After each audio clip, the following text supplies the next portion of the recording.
Welcome to the Hawkeye Sidekick podcast.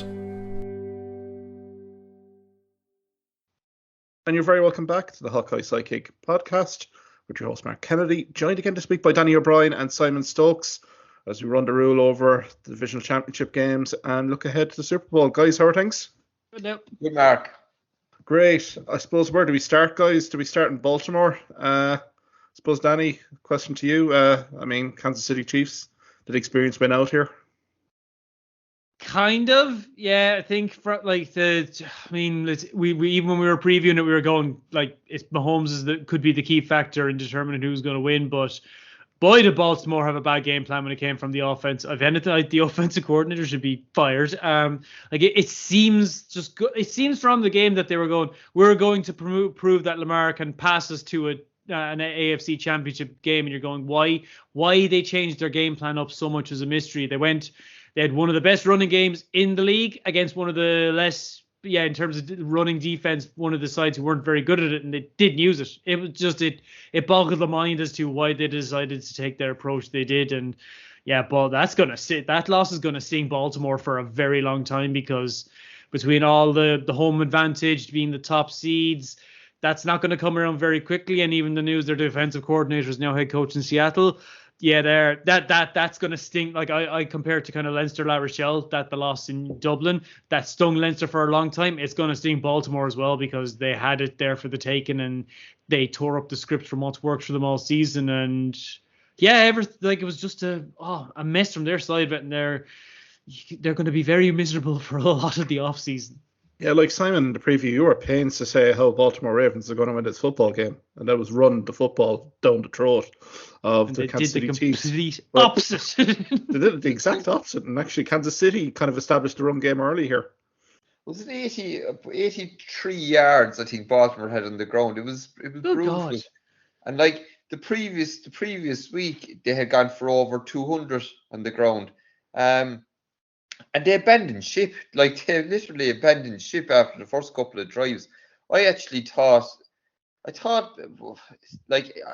they panicked. It was almost as if, look, Mahomes got this early touchdown.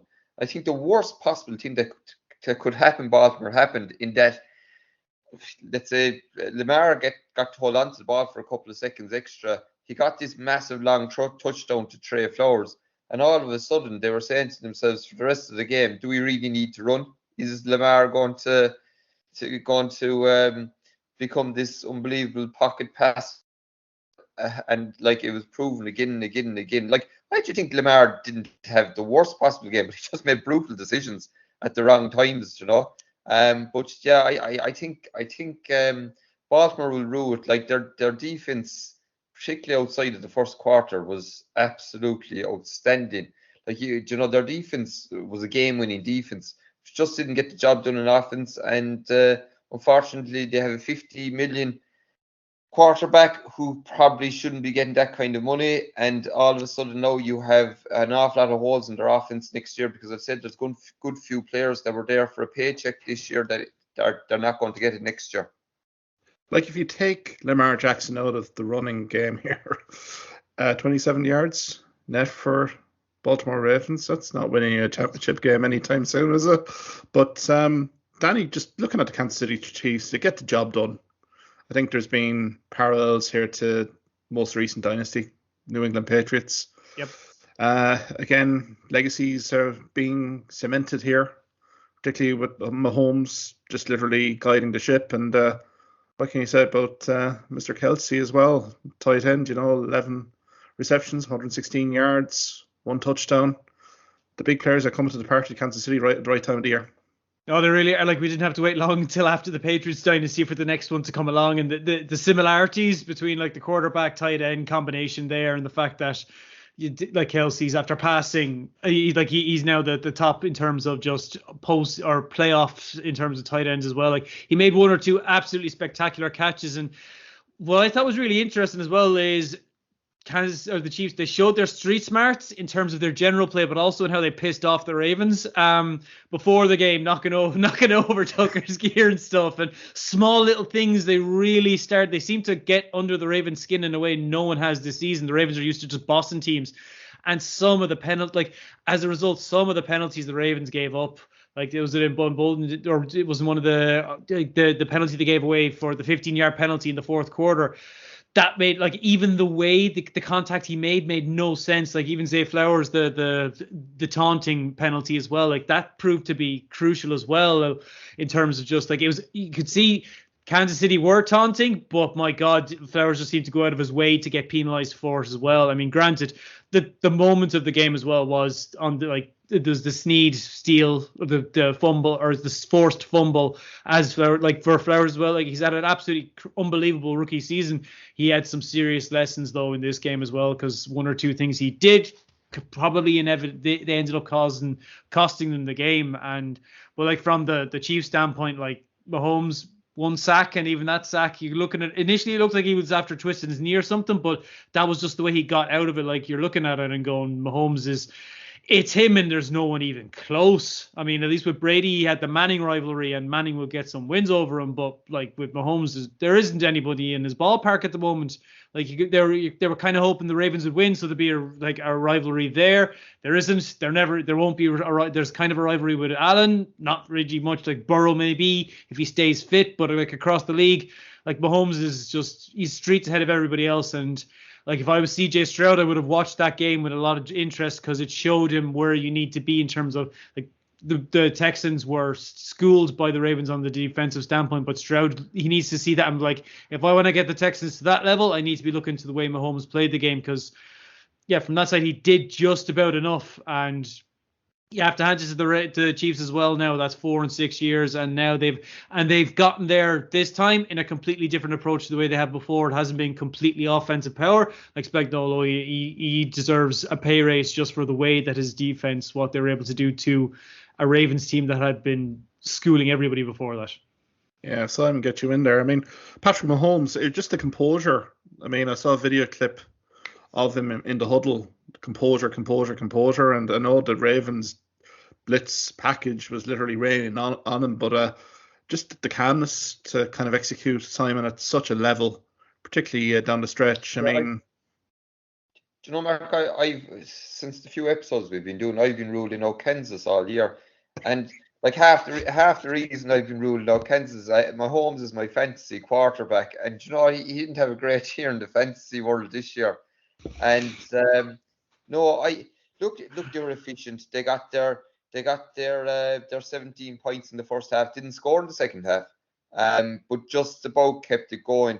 Their defense kept them in the game.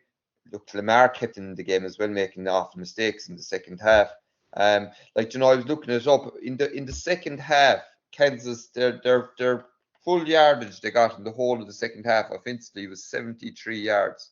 So they had series of plays they had a drive of 7 yards, they had a drive of 4 yards, they had a drive of 7 yards. So they averaged about 3 yards a play without that last big pass. That was half their yardage nearly the whole. They were basically they were kept to barely anything in the second half, but they had their business done in the first half, and Lamar and that unbelievable play on the goal line to stop the Trey Flowers touchdown. They basically did the job that way. Now, as I said, I've been going against Kansas all the way along for the last. I even give Miami a chance the first day. But they're after beating the number 2 seed on the road. They're after beating the number 1 seed in the AFC on the road. I know when Vegas opened up the prices on Monday morning, they started out with San Francisco. I think having the 2 points, being the 2-point favourites. I think that's even after closing in a small. But at this stage, I don't know would I be a fool to back against Kansas again. But I still think there's question marks there. But obviously, it's an amazing dynasty what they're doing there. I think the way they're playing, it's like they're playing for a cause. I read Mahomes during the week saying that the Hunt woman, who's the current owner's mother, she was married to Lamar Hunt, who basically founded the AFC. She passed away last year, and that her name is on the jersey, and they're playing for her all year. But I actually think there's a bit more to it. I think Andy, there was an awful lot of online sources before Nick Saban called it quits with Alabama, suggesting that the retirement was on the way. I think those sources are kind of talking up Andy Reid seriously considering it now as well, and it wouldn't surprise me if they have that knowledge and that's driving them on as well. And obviously, I think with Jason Kelsey calling it quits there a couple of weeks ago, I wouldn't rule out that Travis Kelsey might be thinking along the same lines as well. He's played, he's had an unbelievable, he's a Hall of Famer before he even calls it quits. But I think he could be going that way as well, and I think the whole team is kind of getting behind that. But yeah, look, as I said, it'd be hard to back against them now in the Super Bowl. Unbelievable effort on both sides of the ball just to get it done. And you'd be hopeful that, against the 49ers, that their offense can be a little bit more expensive, and they won't have the same pressure probably in the 49ers secondary that they would have against Baltimore. Yeah, indeed, Simon, thanks for that. And I mean, we talked about run game as well, but Pacheco has been quite an addition here. Well, he's had a prominent season. Let's face it, when maybe the wide receiving core maybe had struggles, but coming in with 24 carries, 68 yards, I mean, that's absorbing an awful lot of game clock here as well, and I think that was absolutely key. It felt very Andy Reid, Philadelphia Eagles a little bit, in certain respects, where he looked to kind of run the football, control the game clock, and it kind of certainly worked, and Pacheco has been absolutely a standout here. Has complemented Mahomes and the rest of the receiving core quite well here, Danny. Yeah, no, and like the one thing the Chiefs did really smart as well, their management of the clock. It seems to be when they would get the ball, they would take serious chunks of just time out of it. Whether it's the Ravens, they seem to be 3 and out a lot, or it seemed to the clock seemed to be going by. They weren't eating up as much time with it. And like, I mean, you have to say it for the Chiefs, like the run game, that's kind of come out of nowhere too. The issues around wide receiver, although it's funny, you maybe some of you may have you might have watched the video of Kadarius Toney saying I wasn't really injured. And you go, well, you've no chance of playing now anyway. But like the wide receiving core, they finally seem to be kind of catching balls as well. Like, I mean, it has all the hallmarks kind of the Patriots at their peak, where during the season they would get the wins, and then when it came to the business end, they just knew what to do. They just kind of overall the Chiefs, and that's where they may stand out as well as a dynasty from the point of view of if they do win, the way that they have won in different ways, and the way they've kind of, like, it's almost like they did the Patriots did, but they've done it in fast forward in terms of they've been throwing the ball all over, but now they're kind of doing it more as a run defense focus. But they've been able to do it in around 6 years, and just, I mean, if this is kind of the end of the run for that kind of era of that Chiefs team, I mean, it's some run as well from that point of view. And I mean, granted, the rest of the AFC will be looking at it going, can you just please win this and get out of the way so someone else has a chance? I think you're on the ball. Then they're after finding catchers out of somewhere. Like Rice is really after improving there in the last month or so. Like he probably watched the Chiefs and the Raiders on Christmas Day, and it's hard to believe. It's hard to believe that this is the same Chiefs team. Yeah. Nothing was going right, and like that's only a little over a month ago. Like it's really hard to believe that it's all after coming together. That was their first loss in a long time against a divisional rival in Arrowhead. Really, it has come together for them. It's come together quickly. They're a playoff team, so look, it's lining up for a great Super Bowl now. And look, obviously, Kansas have the experience of being in Super Bowls annually almost the last couple of years. I know San Francisco were there a couple of years ago, but like, you'd wonder, your senior kind of your captains within that team, in Kansas, these are, well-blooded players that are well-blooded players that, are going to be used to what's going to happen in Vegas next week with the interviews and the partying that goes on the week before it. You'd wonder if the San Francisco boys will be as well prepared for that, Vegas is the city of many distractions, isn't it, as well? You add that into the mix, and yeah, it's just the whole media circus. Even it started this week, definitely with the media interviews, sound bites, stuff like that. I think it's a great point, Simon. But I suppose, look, Baltimore, I think you captured nicely, Danny. I think it's going to be an off-season of regrets, and more regrets, just in terms of how the game plan unfolded. And, from a Lamar Jackson perspective, is this probably been the most genuine shot that he may have had of winning a Super Bowl, given, as he said, Simon, all the players that could be free agents and leaving the ball club. So it could be an interesting watch. I suppose we can go to San Francisco 49ers and Detroit Lions. And where do you start here, guys? I mean, game of two halves, certainly. But all credit to the San Francisco 49ers. You know, I think there was a clip as well from ESPN where I think one of the defensive linebackers for San Francisco said suffocate the Detroit Lions in the second half. I suppose certainly proved the case here, Simon. 34-31, but doesn't really tell half the story, does it? It doesn't tell half the story, no. I was reading an article on one of the Detroit, fan websites there. I suppose it was Saturday, and the headline on it was why. I should have it down here somewhere. Why coaching gives Detroit a better edge. And basically, they were going through the end. From an analytical side of view, there was some kind of data, sports database, and basically what they took into account was going first and fourth down, the likes of onside kicks, the likes of fake punt, all this kind of crack, and basically what they worked out, and I don't even know where they got this kind of number, but that Detroit had a 62.5% win probability over expected, whatever the expected thing would be, whatever they'd go for. But I think this game will go down to Dan Campbell getting lost in those analytics. Like whoever was wiring in, that the maths of these things and telling him to go for it in fourth down, like. Fair enough, it worked from a few times during the year, but look, there can be an element of pig-headedness to here as well. In that game against Dallas, that they kept going for the 2-point try, and it didn't work out for them. But he kept going for it, and I just thought that his game management was very, very poor and really important times. And it didn't help that the 2 times that he went for his fourth down attempt the last day, on both occasions he failed. And on both occasions, San Francisco went down the field and got a touchdown. I thought, you have to manage the situation. Fair enough, be ballsy and going for these things. But geez, I thought Dan Campbell. I was disappointed. I watched the first half of it. I watched the highlights of the second half of it on Monday morning, and I was just so disappointed. Like when I was going to bed on Sunday night, Detroit were in a winning position. I actually thought out of all of the fourth downs they went for, I thought the 2 in the second half they shouldn't have gone for, but the one that they didn't do at the end of the first half, like that was the one to go for, But look, it's unfortunate for Detroit.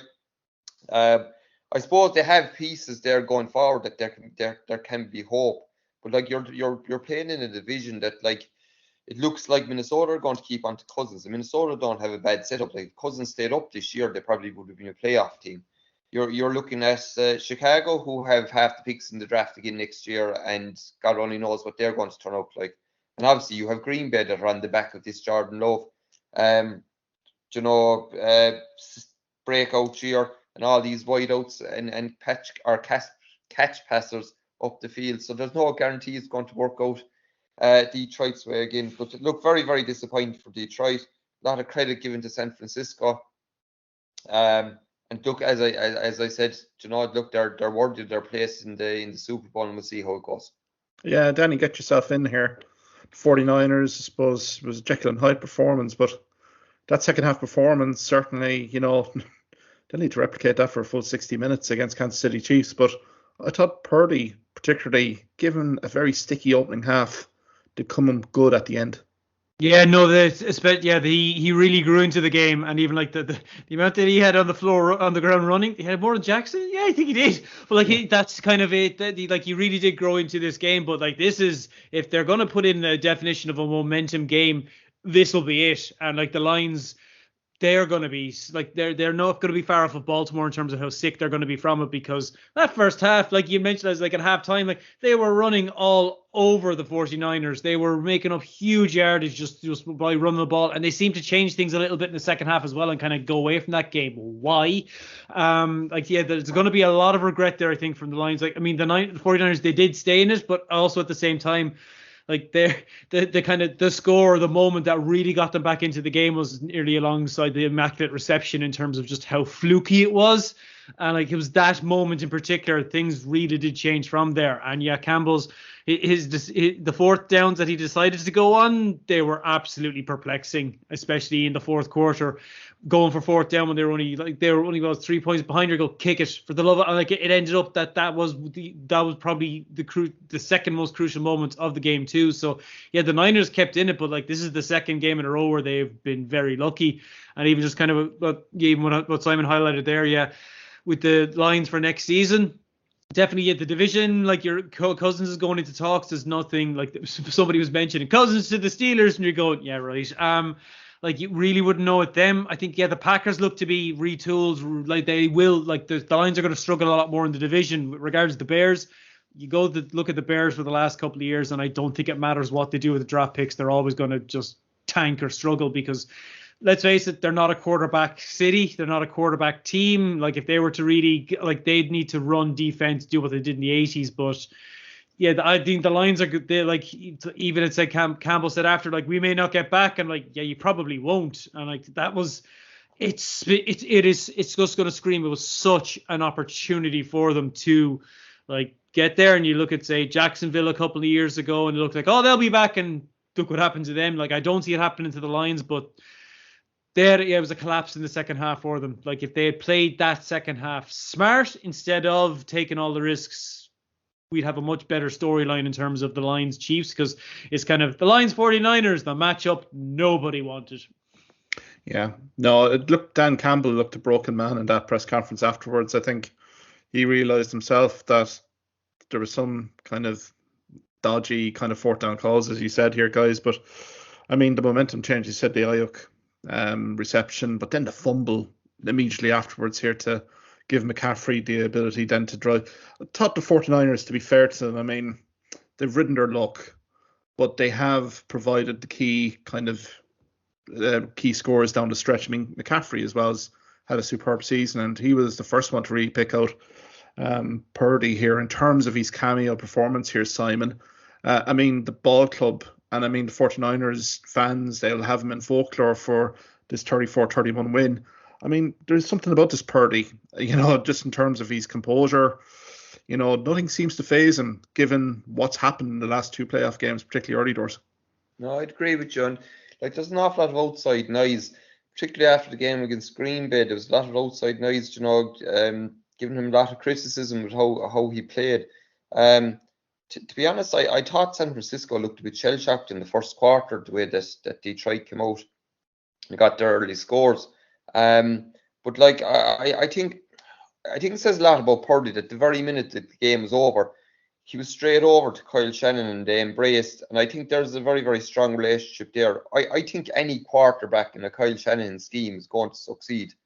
I think it's a very, very quarterback-friendly scheme. And I think, Purdy, he was Mr. Irrelevant. He was the last, pick in the draft and so on. Because of a couple of injuries, he got lucky and he got in, and all of a sudden it's worked out for him. He's done a fantastic job there. But I'm still, like, he could be the Super Bowl MVP in a couple of weeks, but he has some deadly pieces around him. Like last week, we were speaking about Deebo Samuel, and there was a question mark over whether or not he'd play it. He comes along, he led the receiving last year, he played key amount. We've mentioned Ayuk there a couple of weeks back, and how I think they speak of him as being the best road runner with San Francisco, and he came up big for them last week. But they have it all over the field. They have Kettle, they have McCaffrey. They can get Kyle Juice to catch the ball every now and again as well. They have it all over the field. They're a fantastic team. It'll be interesting to see how it works out in the Super Bowl. But like, I'd like to think that the Super Bowl will open up into a situation that both quarterbacks will have to make plays rather than just the defense that we saw in the AFC Championship game on both sides. Yeah, indeed.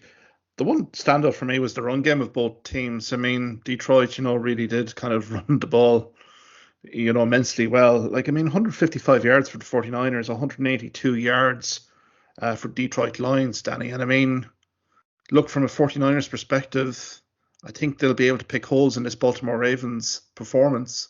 I don't think we're going to see the same mistake twice, are we, from the 49ers?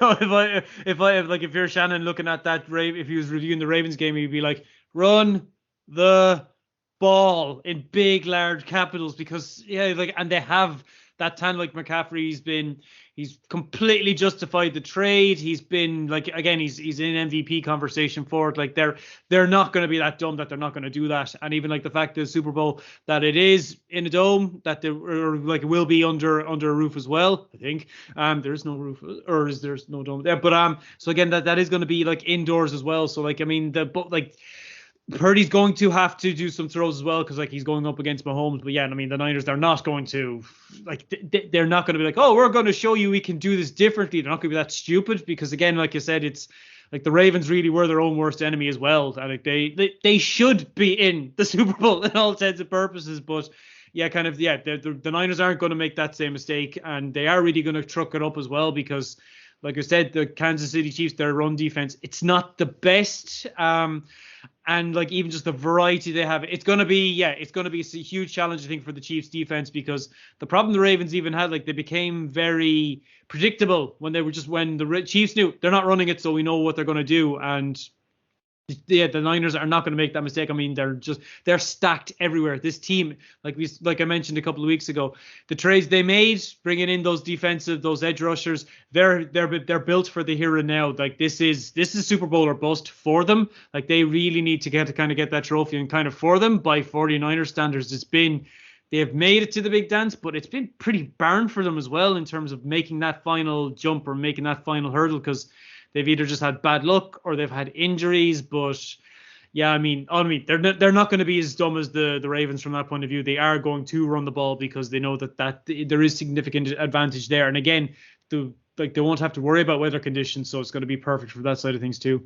Yeah, like Simon got you in here. I mean, 49ers getting back into the Super Bowl, but I do feel that there is pressure there. I mean, you've mentioned it repeatedly on this podcast series about San Francisco. This is the be-all, end-all. Like, I mean, they put all their chips on the table here. So, it actually came into my head during the week that they're like the Rams there from a couple of years ago, kind of a 2.0 version of it. You know, the Rams went out and they got their pieces in offense and defense, and they went all in. They used up draft picks. They went out and picked up players in free agency. San Fran are after doing the same thing. They went away and had this big blast and brought in Chase Young during the year, to add to that defensive line. I think San Francisco are all in this scenario and look a bit unlike the Lions a few years ago. You know, they still had Stafford on a long contract and they could kind of build things up around him again. I think San Francisco, this whole thing could collapse very, very quickly. So I think it is all in, and it is win this year or be faced with another decade of doom. Yeah, absolutely. Guys, from an MVP perspective, I mean, we're probably looking into the Super Bowl preview. I mean, the likely candidates of the MVP, I think you've mentioned in terms of Mahomes, Purdy, McCaffrey, Kelsey. Is there any dark horse here that you see may have a standout game here that we're kind of saying, oh, you know, that was unexpected? I don't know, Danny, from your perspective, anyone kind of coming to mind here? Not really outside of those. And just like even in terms of like it's kind of you could say this year there hasn't been one single standout candidate. Like it's very much that even like throughout the year it hasn't been the years of like where Rodgers was miles ahead of everybody else. Like it's like if anything, like the quarterbacks this year, they haven't been as strong as they have been in previous years. But like I mean, McCaffrey, like it shows you just in terms of how good he is as a running back that he has been in the conversation for that. When's the last time a running back was in serious conversation for the MVP too? So like even if you're looking at it in terms of the Super Bowl, like I can't see it being outside of any of those kind of key players. And yeah, no, like I really can't see it. It's just it's unfortunately a bit too predictable, if I'm being honest, from that point of view. Just it's a little bit annoying from that perspective, especially in a league where parity is more. Yeah, it's never been as equal from that point of view. But to have these two teams and yeah, no, like I really can't see anybody outside of those that you mentioned kind of say step into the front for it, because again, they're always the glamour positions. I think Danny's on. Simon, any words of wisdom there? Yeah, I think Danny's on the ball. Look, I suppose the regular season MVP, I suppose Lamar is going to get it. I think all the voting is done before the playoffs even start. So I think makes Lamar no sense. It doesn't make any sense. No, even if they left it till the Super Bowl, to you know. But yeah, so I think Lamar is going to get that. Do you think back then McCaffrey had a fantastic year? And if you were to give a kind of a a playoffs MVP at this stage, I think McCaffrey would be thereabouts.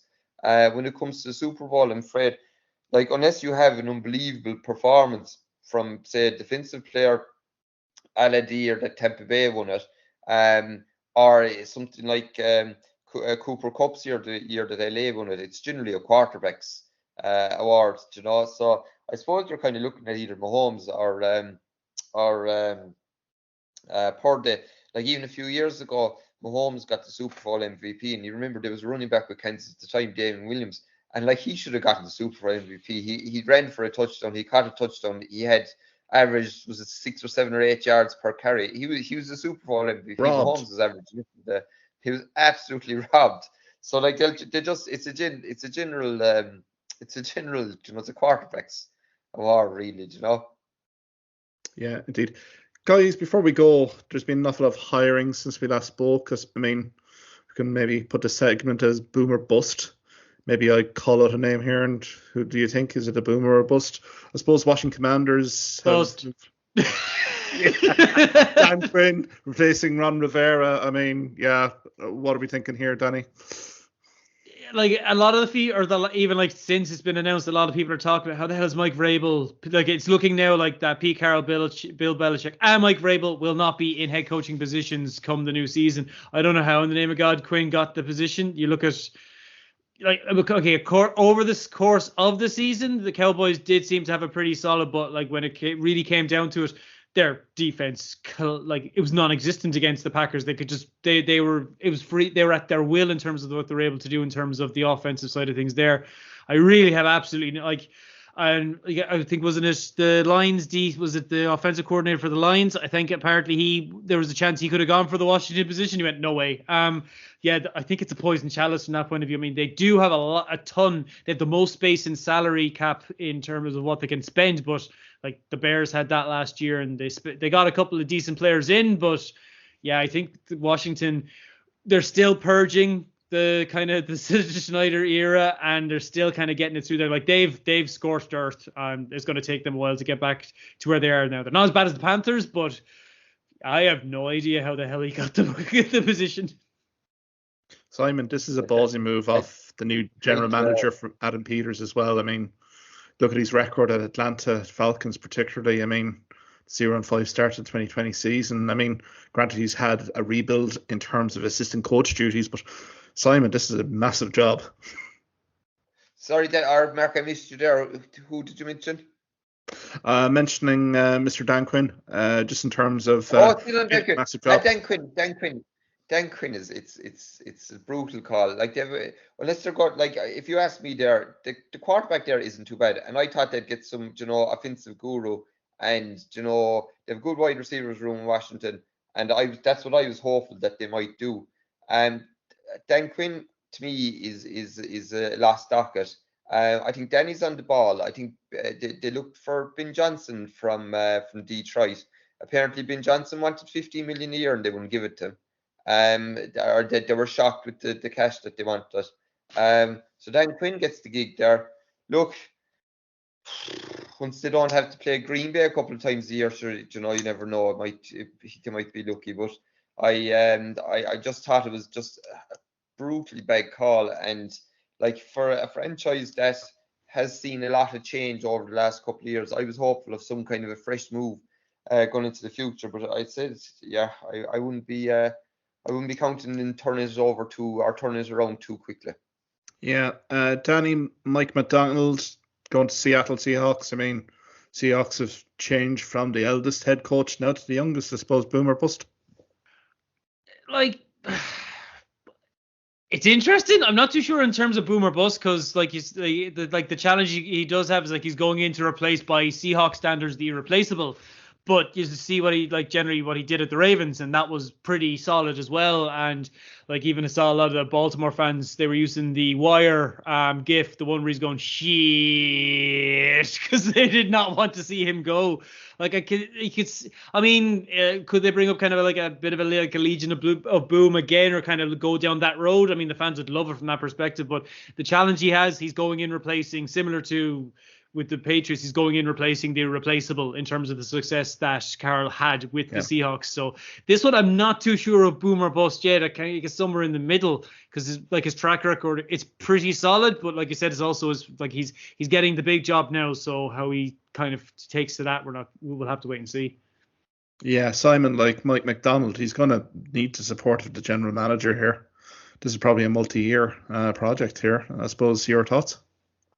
Yeah, Danny used a good word there. I think it was a solid call. It's nothing too flashy. Don't think that I found a bit curious about that call is over the last few years, when people were, I suppose, criticising Pete Carroll, one of the criticisms often was that he was a defensively minded head coach.